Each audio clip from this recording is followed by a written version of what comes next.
Hello प्रिय विद्यार्थियों, मैं खुशबू कुमारी आपका इस वीडियो में स्वागत करती हूँ। मैं आज पढ़ाऊंगी 10th क्लास की हिंदी बुक से चैप्टर नंबर 5, जिसका नाम है नागरी लिपि। नागरी लिपि का लेखक है गुणाकर मूल्य। नागरी लिपि एक निबंध है। क्या है? एक निबंध है। तो मैं पिछले क्लास में नागरी लिपि का लेखक परिचय पढ़ा चुकी हूँ। तो आज हम लोग पढ़ेंगे नागरी लिपि का क्वेश्चन आंसर, जिसका आप लोग को बेसब्री से इंतजार रहता है, वही आज हम लोग पढ़ेंगे। तो आप लोग वीडियो में अंत तक बने रहिए और वीडियो का मजा लीजिए। तो चलिए इस वीडियो को और भी इंटरेस्टिंग बनाने के लिए वीडियो को आगे बढ़ाते हैं। तो आगे बढ़ने से पहले मैं एक बात बोल देना चाह रही हूँ कि कदम ऐसा चलो कि निशान पड़ जाए, कि कदम ऐसा चलो कि निशान पड़ जाए, और काम ऐसा करो कि पहचान बन जाए।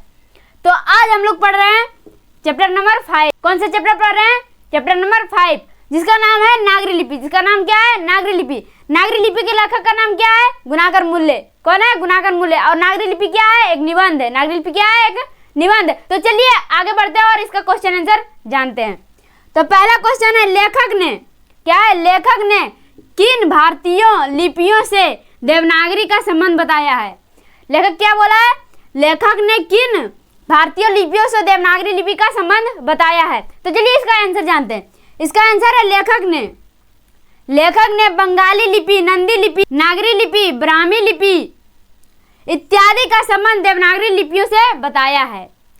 क्या क्या है? देवनागरी लिपियों से बताया है। क्या है? पहला बंगाली लिपि, उसके बाद नंदी लिपि, नागरी लिपि, ब्राह्मी लिपि, ये सब लिपियों का संबंध देवनागरी लिपि से बताया है। क्या क्या है? देवनागरी लिपि से बताया। तो चलिए जानते हैं दूसरा क्वेश्चन आंसर। तो दूसरा क्वेश्चन है, देवनागरी लिपि क्या है? देवनागरी लिपि के अक्षरों में अस्थिरता कैसे आई? देवनागरी लिपि की अक्षरों में अस्थिरता कैसे आई? तो चलिए इसका आंसर जानते हैं। तो इसका आंसर है, करीब 2 सदी पहले इस लिपि के टाइप बने। इस लिपि के क्या बने? टाइप बने। और इसमें पुस्तक छपने लगी। और इसमें क्या हुई? पुस्तक छपने लगी। देवनागरी लिपि में पुस्तक छपने लगी, जिसके कारण इसके अक्षरों में अस्थिरता आ गई। जिसके कारण इसके अक्षरों में अस्थिरता आ गई। तो चलिए आप जानते हैं तीसरा क्वेश्चन।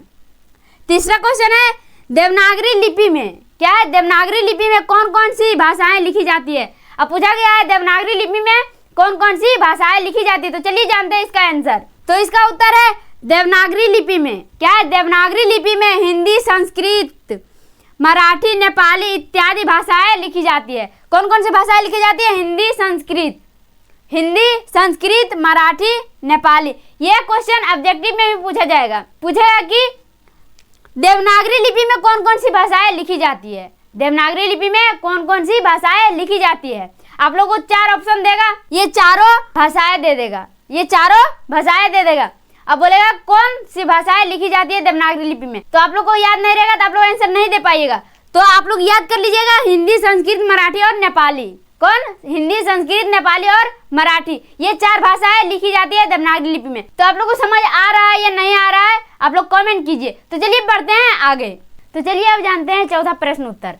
तो चौथा प्रश्न है, नागरी लिपि क्या है? नागरी लिपि के आरंभिक लेख कहाँ प्राप्त हुए? नागरी लिपि के आरंभिक लेख कहाँ प्राप्त हुए हैं? तो चलिए इसका आंसर जानते हैं। इसका आंसर है, नागरी लिपि के आरंभिक लेख। नागरी लिपि के आरंभिक लेख हमें विंध्य पर्वत के, कहाँ से? विंध्य पर्वत के नीचे के दक्कन प्रदेश से मिलता है। कहाँ से मिलता है? विंध्य पर्वत के नीचे के दक्कन प्रदेश से मिलता है। तो चलिए अब जानते हैं 5वां प्रश्न उत्तर। तो 5वां प्रश्न है, नागरी लिपि कब तक सर्वदेशिक लिपि थी? पूछा गया है नागरी लिपि कब तक सार्वदेशिक लिपि थी। तो चलिए इसका आंसर जानते हैं। इसका आंसर है, नागरी लिपि 8वीं से 9वीं सदी में सार्वदेशिक लिपि थी। कब से कब तक थी? 8वीं से 9वीं सदी। कब से कब तक? 8वीं से 9वीं सदी में सार्वदेशिक लिपि थी, क्योंकि इस समय संपूर्ण देश में लगभग इस लिपि का प्रयोग हो रहा था।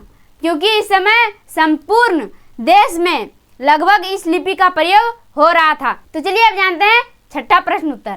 तो छठा प्रश्न है, गुर्जर प्रतिहार कौन थे? गुर्जर प्रतिहार कौन थे? तो चलिए इसका आंसर जानते हैं।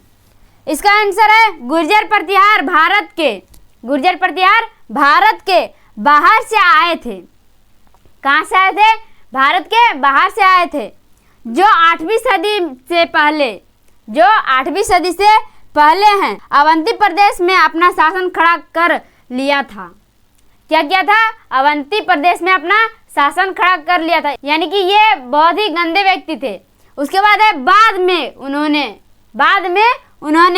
कन्नौज पर भी कब्जा कर लिया। क्या किया, बाद में कन्नौज पर भी कब्जा कर लिया था। तो मुझे पूरा उम्मीद है कि आप लोग को क्वेश्चन आंसर समझ में आ गया होगा। तो आप लोग चैनल पे नए हैं तो चैनल को सब्सक्राइब कीजिए, वीडियो अच्छा लगे तो लाइक कीजिएगा।